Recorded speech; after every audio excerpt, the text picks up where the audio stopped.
Hi, welcome to Global Education Humanity. This is Basavraj. Okay, in this class we are going to discuss about how to use article and. In the last or previous class we already studied how to use a. ಅನ್ನ ಯಾವ ರೀತಿ use ಮಾಡಬೇಕು ಅನ್ನೋದನ್ನ ನಾವು last ಕಳೆದ ತರಗತಿಯಲ್ಲಿ ಕಲಿತಿದ್ದೇವೆ. In today class we are going to discuss about how to use and. Okay, these two are indefinite article. A and are the indefinite articles. Okay, already studied about this. In this class we are going to use article and. Okay, ಯಾನನ್ನ ಯಾವ ರೀತಿ use ಮಾಡಬೇಕು ಅನ್ನೋದನ್ನ ಕಲಿಯೋಣ. Okay, ನಮ್ಗೆ already we know that there are 5 vowels in English: a, e, I, o, u. These 5 are vowels in English. ಇದರ ಬಗ್ಗೆ idea ಇರಬೇಕಂದ್ರೆ a ಮತ್ತು n ಅನ್ನ ಯಾವ ರೀತಿ ಯೂಸ್ ಮಾಡಬೇಕು ನೋಡ್ರಿ. ಇವತ್ತಿನ ಕ್ಲಾಸ್ ನಲ್ಲಿ I am going to clear you how to use a and n. Difference ಯಾವತ್ತೆ ಅನ್ನ ಐಡೆಂಟಿಫೈ ಮಾಡಬೇಕು ಅನ್ನೋದು ಗೊತ್ತಾಗುತ್ತೆ. ನೋಡ್ರಿ, a ಅನ್ನ ಎಲ್ಲಿ ಯೂಸ್ ಮಾಡಬೇಕು ಅನ್ನೋದು ನಿಮ್ಗೆ ಗೊತ್ತಿದೆ. a ಅಂತಕ್ಕಂಥದ್ದು ಎಲ್ಲಿ ಯೂಸ್ ಮಾಡ್ಬೇಕಂತಂದ್ರೆ a ಅಂತಕ್ಕಂಥದ್ದು ಕಾನ್ಸೋನೆಂಟ್ ಇದ್ದಾಗ ಯೂಸ್ ಮಾಡ್ತೀವಿ. ನೆಕ್ಸ್ಟ್ ಈಗ ಯಾನ್ ಅನ್ನ ಎಲ್ಲಿ ಯೂಸ್ ಮಾಡ್ಬೇಕಂತಂದ್ರೆ vowel. This is vowel, this is consonant. Consonant. Okay, ಇದನ್ನ ವ್ಯಂಜನ ಇದ್ದಾಗ ಯೂಸ್ ಮಾಡ್ತೀವಿ, ಇದನ್ನ ಸ್ವರ ಇದ್ದಾಗ ಯೂಸ್ ಮಾಡ್ತೀವಿ. ನೋಡ್ರಿ, ಕೇವಲ ಇಂಗ್ಲಿಷ್ ಸ್ವರಗಳನ್ನ ಮಾಡಿ ನೋಡಿದ್ರೆ ಸಾಲಲ್ಲ, ಇದರ ಜೊತೆಗೆ ನಾವು ನಮ್ಮ ಕನ್ನಡದಲ್ಲಿ ಬರ್ತಕ್ಕಂಥ ಸ್ವರಗಳು ಕೂಡ ಐಡಿಯಾ ಇರಬೇಕು. ಓಕೆ, ಇಲ್ಲಿ ನೋಡೋಣ, ಒಂದು ಎ ಅನ್ನ ಕಾನ್ಸೋನೆಂಟ್ ಇದ್ದಾಗ ಯೂಸ್ ಮಾಡ್ತೀವಿ, ಯಾನ್ ಅನ್ನ ಓವೆಲ್ ಇದ್ದಾಗ ಯೂಸ್ ಮಾಡ್ತೀವಿ. ಹಾಗಾದ್ರೆ ಒಂದೊಂದೊಂದು ರೂಲ್ಸ್ ನೋಡ್ತಾ ಹೋದ್ರೆ ನಮ್ಗೆ ಏನಾಗುತ್ತೆ ಅಂತಂದ್ರೆ ಕ್ಲಿಯರ್ ಆಗ್ತಾ ಹೋಗುತ್ತೆ. ಓಕೆ, ಫಸ್ಟ್ ನೋಡ್ರಿ, ಓವೆಲ್ ಸ್ಟಾರ್ಟಿಂಗ್ ನೌನ್ಸ್, ನಾಮಪದಗಳು ಎದರಿಂದ ಸ್ಟಾರ್ಟ್ ಆಗಿರ್ಬೇಕು? ಒಂದು ಓವೆಲ್ಸ್, ಸ್ವರಗಳಿಂದ ಸ್ಟಾರ್ಟ್ ಆಗಿರ್ಬೇಕು. ಅದರ ಜೊತೆಗೆ ಶಬ್ದಗಳು ಎದರಿಂದ ಸ್ಟಾರ್ಟ್ ಆಗಿರ್ಬೇಕು? Starts with the vowel. Noun or words starts with the vowel. Here they take on before them. ಅವುಗಳ ಮುಂದೆ ಏನ್ ತಗೋತಾ ಅಂತಂದ್ರೆ ಯಾನ್ ಅನ್ನ ಯೂಸ್ ಮಾಡಬೇಕಾಗತ್ತೆ. ಏನಂತಂದ್ರೆ vowels, nouns starts with vowel and word start with vowel. Okay, A ದಿಂದ ಸ್ಟಾರ್ಟ್ ಆಗಿರಬಹುದು, ಇ ದಿಂದ ಸ್ಟಾರ್ಟ್ ಆಗಿರಬಹುದು, ಐ ದಿಂದ ಸ್ಟಾರ್ಟ್ ಆಗಿರಬಹುದು, ಓ ಅಥವಾ ಯು ದಿಂದ ಯಾವುದೇ ಶಬ್ದ ಅಥವಾ ನಾಮಪದ ಸ್ಟಾರ್ಟ್ ಆಗಿದ್ರೆ ಇಲ್ಲಿ ಏನ್ ಯೂಸ್ ಮಾಡ್ಬೇಕಂತಂದ್ರೆ ನಾವು ಯಾನ್ ಅಂತಕ್ಕಂತ ಆರ್ಟಿಕಲ್ ಅನ್ನ ಯೂಸ್ ಮಾಡ್ಬೇಕು. ಓಕೆ, ಯಾನ್ ಅಂತಕ್ಕಂತ ಆರ್ಟಿಕಲ್ ಅನ್ನು ಯೂಸ್ ಮಾಡ್ಬೇಕು. This is the condition. Siddharth is intelligent boy. Okay, here one word is there, intelligent. It is the word intelligent. Okay, here intelligent, ಇಲ್ಲಿ ಏನು ಸೆಂಟೆನ್ಸ್ ಏನ್ ಹೇಳುತ್ತೆ ನಮ್ದು? Vowel starting with noun or words. Here words is there, intelligent. Here I is the vowel, so before the vowel we have to use an. Okay, ಏನ್ use ಮಾಡ್ಬೇಕು ನಾವು ಇಲ್ಲಿ? ಯಾನ್ ಅಂತಕ್ಕಂಥದ್ದು. ಇಲ್ಲಿ ನಾವು ನೋಡ್ರಿ, ಎ ಇದೆ, ಇ ಇದೆ, ಐ ಇದೆ, ಓ ಇದೆ, ಯು ಇದೆ. ಹಿಯರ್ ಐ ಇಸ್ ದೇರ್, ಅದ್ರ ಮುಂದೆ ಏನ್ ಯೂಸ್ ಮಾಡ್ಬೇಕಂತಂದ್ರೆ ನಾವು ಯಾನ್ ಅಂತಕ್ಕಂಥ ಆರ್ಟಿಕಲ್ ಅನ್ನ ಯೂಸ್ ಮಾಡಬೇಕು. ನೆಕ್ಸ್ಟ್ ನೋಡ್ರಿ, the correct format is Siddharth is an intelligent boy. This is correct statement. Like that, the president made appeal. ಏನಿದೆ ಇಲ್ಲಿ? ಅಪೀಲ್ ಇದೆ. ಓಕೆ, ಇಲ್ಲಿ ಏನ್ ಯೂಸ್ ಮಾಡ್ಬೇಕು ನಾವು? ಇದ್ರ ಮುಂದೆ ಆನ್ ಅಂತಕ್ಕಂಥದ್ದನ್ನ ಆರ್ಟಿಕಲ್ ಅನ್ನ ನಾವು ಇಲ್ಲಿ ಯೂಸ್ ಮಾಡಬೇಕು. ಓಕೆ, ಈ ತರ ಯೂಸ್ ಮಾಡಿದ್ರೆ ಇಲ್ಲಿ ಕರೆಕ್ಟ್ ಆಗತ್ತೆ. ನೋಡ್ರಿ, ಈಗ ನಾವು ಕ್ಲಾಸ್ ಮಾಡ್ತಾ ಇರೋದು ಕೇವಲ SSC ಗೆ ಮಾತ್ರ ಅಲ್ಲದೆ, ನೀವು ಅದರ್ ಕಾಂಪಿಟೇಟಿವ್ ಎಕ್ಸಾಮ್ ನಲ್ಲಿ, ಫಾರ್ ಎಕ್ಸಾಂಪಲ್ SSLC ಪ್ರಿಪರೇಷನ್ ಮಾಡ್ತಾ ಇದ್ರು ಕೂಡ ಆರ್ಟಿಕಲ್ ಮೇಲೆ 2 ಮಾರ್ಕ್ಸ್ ಬರುತ್ತೆ. If you are studying in PUC first year ಹಾಗೂ ಸೆಕೆಂಡ್ ಇಯರ್ ಅಲ್ಲಿ ಆರ್ಟಿಕಲ್ ಮೇಲೆ 2 to 3 ಮಾರ್ಕ್ಸ್ ಇರುತ್ತೆ. ಓಕೆ, ನೆಕ್ಸ್ಟ್ TT ಪ್ರಿಪರೇಷನ್ ಮಾಡ್ತಕ್ಕಂಥ ಸ್ಪರ್ಧಾರ್ಥಿಗಳು ಕೂಡ ಇದು ಹೆಲ್ಪ್ ಆಗುತ್ತೆ. ಯಾಕಂದ್ರೆ ಆರ್ಟಿಕಲ್ ಇಂಗ್ಲಿಷ್ 25 ಮಾರ್ಕ್ಸ್ ಇರುತ್ತೆ, ಜೊತೆಗೆ ಇಂಗ್ಲಿಷ್ ಮೆಥಡ್ ಇದ್ದವ್ರಿಗೂ ಕೂಡ ಏನಾಗತ್ತಪ್ಪ ಅಂತಂದ್ರೆ ಈ ಕ್ಲಾಸ್ಗಳು ಹೆಲ್ಪ್ ಆಗುತ್ತೆ. So take use of these classes. ನೋಡ್ರಿ, ಇಲ್ಲಿ the president made on appeal. Okay, here appeal ಅಂತಕ್ಕಂಥ ವರ್ಡ್ ಇದರಿಂದ ಸ್ಟಾರ್ಟ್ ಆಗಿದೆ ಅಂದ್ರೆ ಎ ದಿಂದ ಸ್ಟಾರ್ಟ್ ಆಗಿದೆ. ಸೊ ಇಲ್ಲಿ ಏನ್ ಯೂಸ್ ಮಾಡಬೇಕು ನಾವು? ಯಾನ್ ಅನ್ನ ಯೂಸ್ ಮಾಡಬೇಕು. ಇದು ಫಸ್ಟ್ ಕಂಡೀಷನ್ ಆದ್ರೆ, ನೋಡ್ರಿ, ಸಮಟೈಮ್ಸ್ ವಾಟ್ ಹ್ಯಾಪನ್, ಯಾನ್ is used before same some H starting words in which H is pronunciated. ನೋಡ್ರಿ, ಫಾರ್ ಎಕ್ಸಾಂಪಲ್ ಇದನ್ನ ಯಾವ ತರ ಓದ್ತೀರಿ? ಇದನ್ನ ಹೆಂಗ್ ಓದ್ತೀರಿ? ಇದನ್ನ ಏನ್ ಓದ್ತೀವಿ ಅಂದ್ರ ಆನೆಸ್ಟ್. ಏನಂತೀರಿ ಇದಕ್ಕ? ಹಾನೆಸ್ಟ್ ಅನ್ಬಾರ್ದು. ಏನ್ ಅನ್ಬೇಕು ಇದಕ್ಕ? ಆನೆಸ್ಟ್. ನೋಡ್ರಿ, ಹೆಚ್ ಅನ್ನೋದೇನು ಕಾನ್ಸೋನೆಂಟ್ ಏನು ಹೋಗಲ್ಲ ಸರ್. ಆಗ ಹೇಳ್ರಿ, ಏನ್ ಹೇಳ್ರು? ಎ ಯಾವಾಗ ಯೂಸ್ ಮಾಡ್ಬೇಕಂತಂದ್ರೆ ಕಾನ್ಸೋನೆಂಟ್ ಸೌಂಡ್ ಇದ್ದಾಗ, ಕಾನ್ಸೋನೆಂಟ್ ಇದ್ದಾಗ ಎ ಯೂಸ್ ಮಾಡ್ಬೇಕು, ಓವೆಲ್ ಇದ್ದಾಗ ಆನ್ ಯೂಸ್ ಮಾಡ್ಬೇಕಂತ ಹೇಳಿದ್ರು. ನೀವು ಹೇಳಿರೋದು ಕೇಳ್ತೀರಿ. Okay, H is a consonant, but how it pronounce as honest. Here ಆ ಅಂತಕ್ಕಂಥದ್ದು ಏನಾಗುತ್ತೆ? ಇಲ್ಲಿ ಸ್ವರ ಆಗತ್ತೆ. ಸ್ವರ. ಕನ್ನಡದಲ್ಲಿ ಆ ಅಂತಕ್ಕಂಥ ಏನಾಗುತ್ತೆ ಇಲ್ಲಿ ಸ್ವರ. ಸೊ ಸ್ವರ ಬಂದೈತೆ ಅಂದ್ರೆ ಸ್ವರದ ಬಿಫೋರ್ ಏನ್ ಯೂಸ್ ಮಾಡ್ಬೇಕು ನಾವು ಆನ್ ಅಂತಕ್ಕಂಥದ್ದನ್ನ ಯೂಸ್ ಮಾಡ್ಬೇಕು. ನೋಡ್ರಿ ಆರ್ಟಿಕಲ್ಸ್ ಅನ್ನ ಈಸಿಯಾಗಿ ಪಾಯಿಂಟ್ ಮಾಡ್ಬೇಕಾದ್ರೆ ಮೊದಲು ಶಬ್ದವನ್ನು ಓದಾಕ್ ಬರ್ಬೇಕು. ನೋಡ್ರಿ ಇಲ್ಲಿ apple, here apple is there, ಇದನ್ನ ಹೆಂಗ್ ಬರೀತೀರಿ A is a vowel an apple. Okay, for example umbrella, umbrella ಇದನ್ನ ಹೆಂಗ್ ಓದ್ತೀರಿ ಅಂಬ್ರೆಲಾ, ಇಸ್ ಅ ಸ್ವರ, ಇಲ್ಲಿ ಆನ್ ಯೂಸ್ ಮಾಡ್ಬೇಕು. ಲೈಕ್ ದಟ್ ಇಲ್ಲಿ ಏನ್ ಕೊಟ್ಟ ನೋಡ್ರಿ ಹಾನೆಸ್ಟ್, ಇದು ವ್ಯಂಜನ ಇದೆ ಬಟ್ ಇದನ್ನ ಪ್ರೊನೌನ್ಸಿಯೇಷನ್ ಹೆಂಗ್ ಮಾಡ್ತಿದ್ರ ಹಾನೆಸ್ಟ್ ಅಂತ ಯೂಸ್ ಮಾಡ್ತೀವಿ. ಸೊ ಇಲ್ಲಿ ಏನ್ ಯೂಸ್ ಮಾಡ್ಬೇಕು ನಾವು ಅಂತಂದ್ರೆ ಆನ್ ಅನ್ನ ಯೂಸ್ ಮಾಡ್ಬೇಕು. ಲೈಕ್ ದಟ್ ಇನ್ನೊಂದ್ ನೋಡ್ರಿ ಏರ್, ಹೇರ್, ಹೇರ್, ಏರ್ ಏನಂತಿದ್ಕ ಏರ್. ನೆಕ್ಸ್ಟ್ ಅವರ್, ಅವರ್ ಅಲ್ಲ ಇದೇನಾಗತ್ತೆ ಅವರ್, ಅವರ್ ಅವರ್, ಅವರ್ ಅಲ್ಲ ಅವರ್, ಇಲ್ಲಿ ಏನಾಗತ್ತೆ ಇದು an hour. Next like that an honorable person. ನೋಡ್ರಿ ಸ್ಟಾರ್ಟಿಂಗ್ ವಿತ್ ಹೆಚ್ ದಿಂದ ಸ್ಟಾರ್ಟ್ ಆಗ್ತಾ ಇದೆ. ಬಡಗ್ನ ನೋಡ್ರಿ ನೋಡ್ರಿ ಹೆಚ್ ದಿಂದ ಸ್ಟಾರ್ಟ್ ಆಗೈತಿ, ಕಾನ್ಸೋನೆಂಟ್ ಐತೆ ಅಂತ ಹೇಳಿದ್ರ ಮುಂದೆ ಏನ ಯೂಸ್ ಮಾಡಬಾರ್ದು, ನೆನಪಿರ್ಲಿ. ಈ ಪ್ರೊನೌನ್ಸಿಯೇಷನ್ ನೋಡ್ಬೇಕು ನಾವು ಆರ್ಟಿಕಲ್ ಅನ್ನು ಯೂಸ್ ಮಾಡಾಗ. Mainly focus on pronunciation of the word, H ಹೆಂಗ್ ಪ್ರೊನೌನ್ಸ್ ಆಗುತ್ತೆ ಅನ್ನೋದನ್ನ ನಾವಿಲ್ಲಿ ನೋಡ್ಬೇಕಾಗತ್ತೆ. ಓಕೆ, ಇಷ್ಟ ಏನಪ್ಪಾ ಅಂದ್ರೆ ಇದೊಂದು ರೂಲ್ಸ್ ಆರ್ಟಿಕಲ್ ಯಾನ್ ಯೂಸ್ ಮಾಡ್ಬೇಕಾದ್ರೆ. Next one more rule is there, if H L M N F R S X ಬರೀರಿ. ನೋಡ್ರಿ ಕನ್ನಡದ ಬರೀರಿ ಎಚ್ ಹೆಂಗ್ ಬರೀತ್ರಿ H. Next L L, next M ಹೆಂಗ್ ಬರೀತೀರಿ ಎಂ ಎನ್ ಎನ್ ಈ ತರ ಬರೆದ್ರಿ.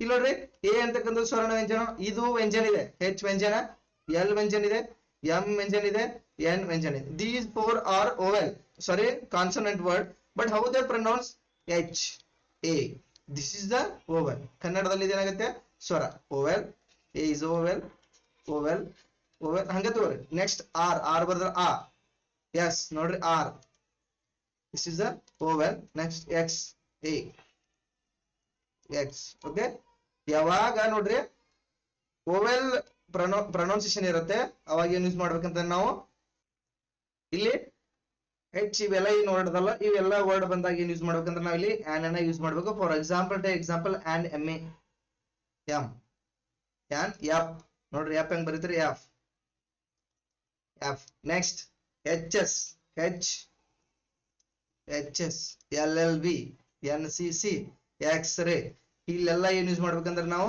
ಆರ್ಟಿಕಲ್ ಆನ್ ಅನ್ನ ಯೂಸ್ ಮಾಡ್ಬೇಕು. ಓಕೆ, ನೋಡ್ರಿ ಓವೆಲ್ ಇದ್ದಾಗ ಯಾನ್ ಯೂಸ್ ಮಾಡ್ಬೇಕು, ಕಾನ್ಸೋನೆಂಟ್ ಇದ್ದಾಗ ಎ ಯೂಸ್ ಮಾಡ್ಬೇಕು, ಕೆಲವುಗಳನ್ನ ಬಿಟ್ಟು. ಈಗ ನಾನ್ ನೋಡ್ರಿ ಕೆಲವೊಂದು ಪ್ರಶ್ನೆಗಳನ್ನ ನಿಮ್ ಕೇಳ್ತಾ ಹೋಗ್ತೀನಿ, ನಿಮ್ಗೆ ಆನ್ಸರ್ ಗೊತ್ತಿದ್ರೆ ಆದಷ್ಟು ಸಾಧ್ಯ ಮಾಡ್ರಿ, ಟ್ರೈ. ನೋಡ್ರಿ ಡ್ಯಾಶ್ ಯುರೋಪ್, ಡ್ಯಾಶ್ ಯುರೋಪಿಯನ್ ಏನ್ ಬರ್ತದೆ ಇಲ್ಲಿ ಡ್ಯಾಶ್ ಯುರೋಪಿಯನ್. ನೋಡ್ರಿ ಈ ಅಂತಕ್ಕಂಥದ್ದು ಓವೆಲ್ ಇದೆ ಬಟ್ ಪ್ರೊನೌನ್ಸಿಯೇಷನ್ ಹೆಂಗಾಗತ್ತೆ ಇದ್ರದ್ದು ಯು, ಯುರೋಪಿಯನ್. ಇದು ವ್ಯಂಜನ ಸ್ವರಣ, ದಿಸ್ ಇಸ್ ಕಾನ್ಸೋನೆಂಟ್. ಕಾನ್ಸೋನೆಂಟ್ ಮುಂದೆ ಏನು ಬರೀಬೇಕು ಎ ಅಂತಕ್ಕಂಥದ್ದನ್ನ ಬರೀಬೇಕು, ತಿಳಿತಾ.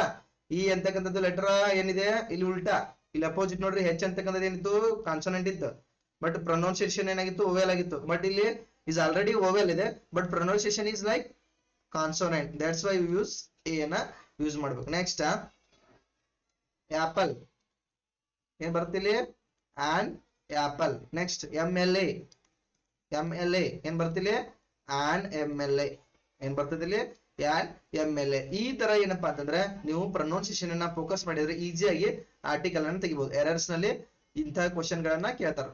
You mainly focus on the sounds of that letter, first letter word the plus letter ಏನ್ ಮಾಡ್ಬೇಕಂತಂದ್ರೆ ಸೌಂಡ್ ಅನ್ನ ನೋಡ್ಬೇಕು. ನಿಮ್ನ ಎಲ್ಲೆಲ್ಲಿ ಆರ್ಟಿಕಲ್ಸ್ ಅನ್ನ ಯೂಸ್ ಮಾಡಬಾರ್ದು ಅಂತಕ್ಕಂಥದನ್ನ ಕೊಟ್ಟಿದ್ದಾರೆ. ಇದು ಇಂಪಾರ್ಟೆಂಟ್, ಯಾಕೆ ನಿಮ್ಗೆ ಎಸ್ ಎಸ್ ಸಿ ಹಾಗೂ ಬಿ ಎಸ್ ಎಫ್ ಇರ್ಲಿ CRPF ಎಲ್ಲ ಎಕ್ಸಾಮ್ಗೆ ಏನಂತಂದ್ರೆ ಇದ್ರ ಮೇಲೆ ಫೋಕಸ್ ಮಾಡ್ಬೇಕು. ಎರರ್ಸ್ ಅನ್ನ ಕೇಳ್ತಾನೆ, ಒಂದೊಂದು ಮಾರ್ಕ್ಸ್ ಕೂಡ ಇಂಪಾರ್ಟೆಂಟ್ ಆಗತ್ತೆ. ಅಲ್ಲಿ ಮೆರಿಟ್ ಮೇಲೆ ಒಂದೊಂದು ಮಾರ್ಕ್ಸ್ ಇಂತ ಈಸಿ ಟಾಪಿಕ್ ಅನ್ನು ನೀವು ನೆಗ್ಲೆಕ್ಟ್ ಮಾಡ್ತಾ ಹೋದ್ರೆ you will loss the marks in the examination. So ಎಲ್ಲ ಟಾಪಿಕ್ ಮೇಲೆ ನೀವು ಫೋಕಸ್ ಮಾಡ್ಬೇಕು. ಇಲ್ಲಿ ನೋಡ್ರಿ indefinite article cannot be practised 2 times for the same noun in the same sentence. ನೋಡ್ರಿ ಎರಡೆರಡು ಸಲ ರಿಪೀಟ್ ಆಗಬಾರ್ದು ಅಂತ. ನೋಡ್ರಿ Vivekananda was a saint and a hero, repeat ಆಗಬಾರ್ದು. ಏನ್ ರಿಪೀಟ್ ಆಗಬಾರ್ದು, ಎ ರಿಪೀಟ್ ಆಗಬಾರ್ದು. ತಿಳಿತು. ಇಲ್ಲಿ ಬರ್ತಾರೆ ಅಂದ್ರೆ ಎ ಸೇಂಟ್ ಅಂಡ್ ಹೀರೋ ಅಂದ್ಬಿಡ್ಬೇಕು. ತಿಳಿತಾ. ಸೇಮ್ ಸೆಂಟೆನ್ಸ್ ಇದೆ, ಸೇಮ್ ನೌನ್ಸ್, ಎರಡು ಮೀನಿಂಗ್ ಏನಾಗಿರುತ್ತೆ ಅಂತಂದ್ರೆ ಸೇಮ್ ನೌನು ಮತ್ತು ಸೇಮ್ ಇದನ್ನಿದ್ದಾಗ ನಾವು ನೋಡ್ರಿ ವಿವೇಕಾನಂದ ಇದೆ, ಅಲ್ಲಿ ಏನಾಗತ್ತಪ್ಪ ಅಂತಂದ್ರೆ ಇಲ್ಲಿ ನೀವು ಏನನ್ನು ಯೂಸ್ ಮಾಡಬಾರ್ದು, ಎ ಅನ್ನ ರಿಪೀಟ್ ಯೂಸ್ ಮಾಡಬಾರ್ದು. ಒಂದು ಸಾರಿ ಬರಿಬೇಕು. ಏನಂತ ಬರಿಬೇಕಂತಂದ್ರೆ Vivekananda was saint and hero, this is the correct sentence. Okay, next ಆಗ ನೋಡ್ರಿ ಎಕ್ಸಾಂಪಲ್ ಇಲ್ಲಿ ಏನ್ ಕೊಟ್ಟಿದ್ದಾರೆ ನೋಡ್ರಿ, ಏನ್ ವ್ಯತ್ಯಾಸ ಇದೆ?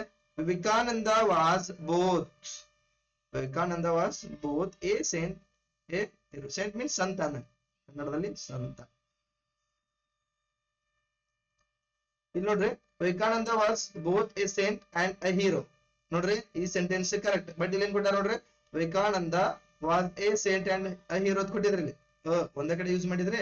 ಬಟ್ ಇಲ್ಲಿ ಏನ್ ಕೊಟ್ಟಾರ ಅಂದ್ರ ಬೋತ್ ಇದ್ದಾಗ ಏನ್ ಯೂಸ್ ಮಾಡ್ಬೇಕಂದ್ರ ಬೋತ್, ಎರಡು ಸೈಡ್, ಬೋತ್ ಎರಡು ಕಡೆ, both a saint and hero. This is correct sentence. ಇಲ್ಲಿ ನೋಡ್ರಿ, either neither, neither either not only, ಈ ತರ ಬಂದಾಗ ಏನ್ ಯೂಸ್ ಮಾಡ್ಬೇಕಂದ್ರೆ neither a poet nor a writer, either a poet or a singer. ಈ ತರ ಇದ್ದಾಗ ಏನ್ ಯೂಸ್ ಮಾಡ್ಬೇಕಂದ್ರೆ ಎರಡು ಕಡೆ ಆರ್ಟಿಕಲ್ ಯೂಸ್ ಮಾಡ್ಬೇಕು. ಬಟ್ ಈ ತರ ಇದ್ದಾಗ ಏನ್ ಯೂಸ್ ಮಾಡಬಾರ್ದು ಅಂದ್ರೆ ನೀವು ಡಬಲ್ ಡಬಲ್ ಏನ ರಿಪೀಟ್ ಮಾಡಬಾರ್ದು. But in case of both, neither, either, not ಇದ್ದಲ್ಲಿ ಏನ್ ಯೂಸ್ ಮಾಡ್ಬೇಕಂತಂದ್ರೆ you have to use the article a. Okay, next move on to the next.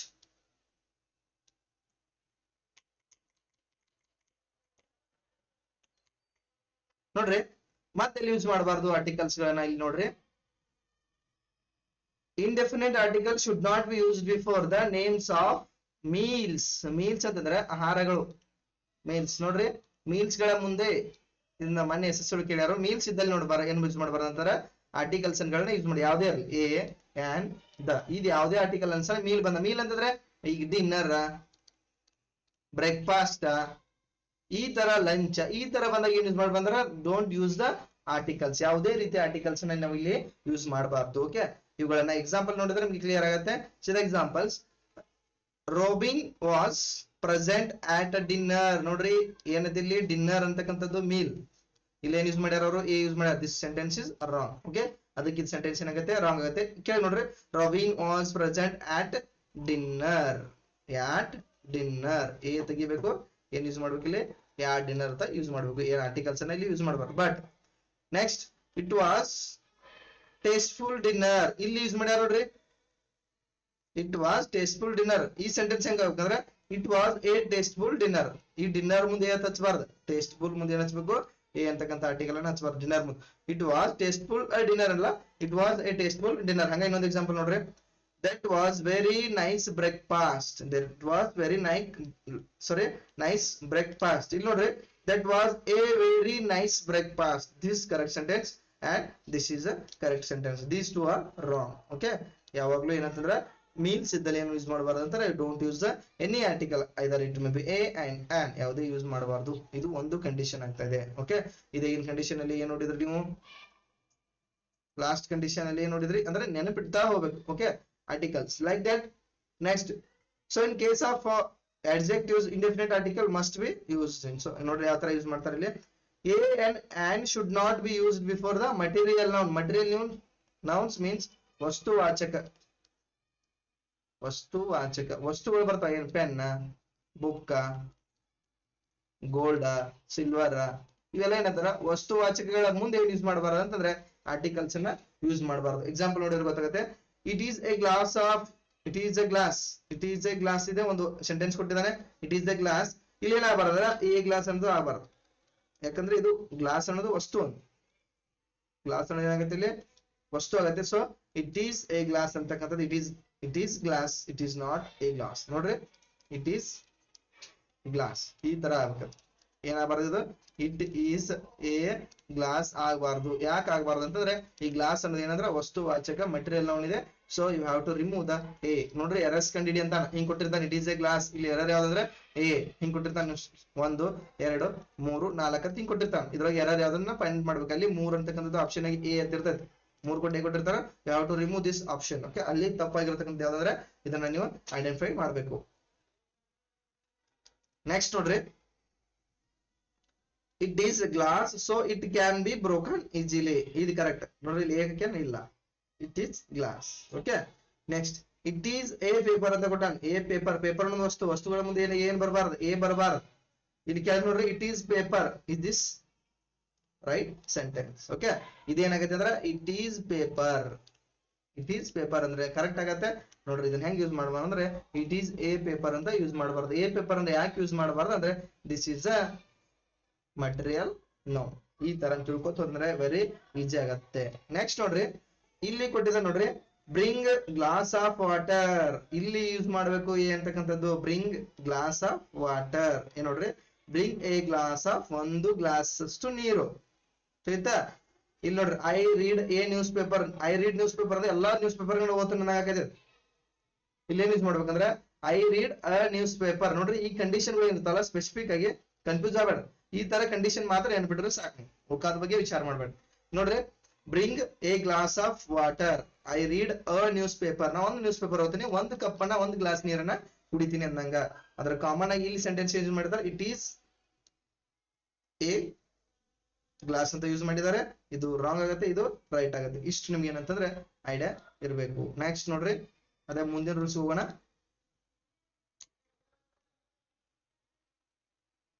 ಏನಿದೆ ನೋಡ್ರಿ, no use article, no use of article is there after what kind of and what short of. ಹೆಂಗೈತಿ ಏನೈತಿ ಅನ್ನೋದನ್ನ use ಮಾಡಕ್ ನಾವ್ ಏನ್ use ಮಾಡಬಾರ್ದಂದ್ರೆ articles ಗಳನ್ನ ಯೂಸ್ ಮಾಡೋರು.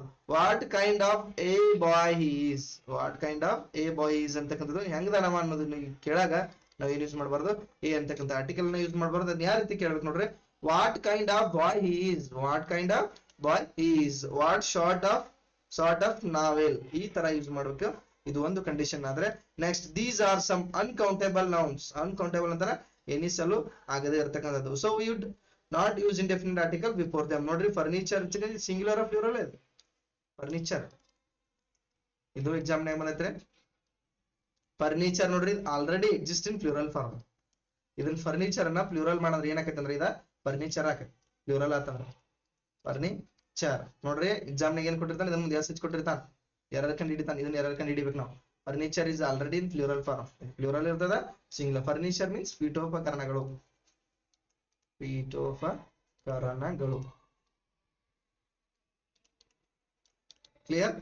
ನೆಕ್ಸ್ಟ್ ನೋಡ್ರಿ, ಲೈಕ್ ದಟ್ ಏನಂತಂದ್ರ ಸ್ಟೇಷನರಿ ಇರ್ಬೋದು, ಪೊಯೆಟ್ರಿ ಇರ್ಬೋದು, ಸೀನರಿ ಇರ್ಬೋದು, ಇವೆಲ್ಲ ಏನಂತಂದ್ರೆ ಏನಾಗತ್ತಾವ ಅಂತಂದ್ರೆ ಇವು ಆಲ್ರೆಡಿ ಇನ್ ಪ್ಲೂರಲ್ ಫಾರ್ಮ್ ಇರುತ್ತೆ. ಇಲ್ಲಿ ಏನ್ ಯೂಸ್ ಮಾಡಬಾರ್ದು, ನಾವು ಯಾವುದೇ ರೀತಿಯ ಆರ್ಟಿಕಲ್ ಗಳನ್ನ ಯೂಸ್ ಮಾಡಬಾರ್ದು. This is about how to use article an. ಯಾನನ್ನ ಯಾವ ರೀತಿ ಯೂಸ್ ಮಾಡ್ಬೇಕು ಅನ್ನೋದನ್ನ ನೋಡಿದ್ವಿ. ಸ್ವಲ್ಪ ರಿಕಾಲ್ ಮಾಡ್ತೀನಿ ನೋಡ್ರಿ. ಎ ಮತ್ತು ಯಾನ್ ಗಳನ್ನ ಯಾವ ರೀತಿ ಯೂಸ್ ಮಾಡ್ಬೇಕು. ಎ ಅನ್ನ ಎಲ್ಲಿ ಯೂಸ್ ಮಾಡ್ಬೇಕಂದ್ರೆ ಕಾನ್ಸೋನೆಂಟ್ ಸೌಂಡ್ ಇದ್ದಾಗ, ಕಾನ್ಸೋನೆಂಟ್ ಸೌಂಡ್ ಇದ್ದಾಗ, ಆಯ್ತಾ? ಓನ್ಲಿ ಸೌಂಡ್ ಮೇಲೆ ಫೋಕಸ್ ಮಾಡ್ಬೇಕು. ಯಾನ್ ಅನ್ನ ಯೂಸ್ ಮಾಡ್ತೀವಿ ಅಂದ್ರೆ ಓವೆಲ್ ಸೌಂಡ್ ಇದ್ದಾಗ ಏನ್ ಯೂಸ್ ಮಾಡ್ಬೇಕಂತಂದ್ರೆ ನಾವು ಯೂಸ್ ಆನ್ ಆರ್ಟಿಕಲ್. ಇಲ್ಲಿ ಕಾನ್ಸೋನೆಂಟ್ ಇದ್ದಾಗ ಎ ಯೂಸ್ ಮಾಡ್ತೀವಿ, ಇಲ್ಲಿ ಯಾನ್ ಅನ್ನ ಯೂಸ್ ಮಾಡ್ತೀವಿ. ಇಷ್ಟು ಗೊತ್ತಾದ್ರೆ you have to enough for examination. ಇದು ಇಷ್ಟು ನಮಗೆ ಎಕ್ಸಾಮ್ ಹೆಲ್ಪ್ ಮಾಡುತ್ತೆ. Next we move on to the next article, that is use of the. Okay, ಯಾವ್ದು ಬರುತ್ತೆ ಆರ್ಟಿಕಲ್ ಅಂದ್ರೆ ದ ಬರುತ್ತೆ. ಈ ದ ಅಂತಕ್ಕಂಥ ಆರ್ಟಿಕಲ್ ಅನ್ನ ಮುಂದಿನ ಕ್ಲಾಸ್ ನೋಡೋಣ. ದ ಅಂತಂದ್ರೆ ಇದರಲ್ಲಿ ಏನಪ್ಪಾ ಅಂದ್ರೆ ದ ಬಗ್ಗೆ ಏನು ಅಷ್ಟೇನು ತಿಳ್ಕೊಳ್ಬೇಕಾಗಿಲ್ಲ, ಯಾಕಂದ್ರೆ ಪರ್ಟಿಕ್ಯುಲರ್ ಡೆಫಿನೆಟ್ ಇದ್ದಲ್ಲಿ ನಾವೇನಂದ್ರೆ ದ ನ ಯೂಸ್ ಮಾಡ್ತಾ ಹೋಗ್ತೀವಿ. ಈ ದ ಒಂದು ಮುಗಿಸೋಣ, ನಾಳೆ ಕ್ಲಾಸ್ ನಲ್ಲಿ ದ ಮುಗಿಸಿ ಅದ್ರ ಜೊತೆಗೆ ಒನ್ಸ್ ಅಗೇನ್ ರಿಕಾಲ್ ಮಾಡೋಣ article. Don't miss that class, because ಎಲ್ಲಾ ಕವರ್ ಮಾಡ್ಕೊಡ್ತೀವಿ ಆರ್ಟಿಕಲ್ಸ್ ಅನ್ನ. ಅದಕ್ಕೆ ಆ ಕ್ಲಾಸ್ ಅನ್ನ ಮಿಸ್ ಮಾಡ್ಕೊಳ್ಬೇಡಿ. Thank you for watching this video. ಯಾಕಂದ್ರೆ ಇಂಗ್ಲಿಷ್ ನೋಡ್ರಿ, ಇದೆಲ್ಲ ಸಬ್ಜೆಕ್ಟ್ ಏನಪ್ಪಾ ಅಂದ್ರೆ ಇಂಗ್ಲಿಷ್ ಎಲ್ಲಕ್ಕೂ ಬೇಕಾಗುತ್ತೆ. ಸೊ ಎಲ್ಲರೂ ಕೂಡ ಈ ಕ್ಲಾಸ್ ಗಳನ್ನ ನೋಡಿ ನಮ್ಮ ಚಾನೆಲ್ ಅನ್ನ ಸಬ್ಸ್ಕ್ರೈಬ್ ಮಾಡಿ, ಶೇರ್ ಮಾಡಿ, ಹಾಗೆ ಕಮೆಂಟ್, ಲೈಕ್ ಒತ್ತೋದ್ರ ಮೂಲಕ ನಮ್ಮ ಇಂಥ ವಿಡಿಯೋಗಳನ್ನ ಏನ್ ಮಾಡ್ರಿ, ಪ್ರೋತ್ಸಾಹ ಮಾಡ್ರಿ. ಇಷ್ಟು ಹೇಳ್ತಾ ನಮ್ಮ ಕ್ಲಾಸ್ ಗಳನ್ನ ಮುಗಿಸೋಣ. Thank you, bye.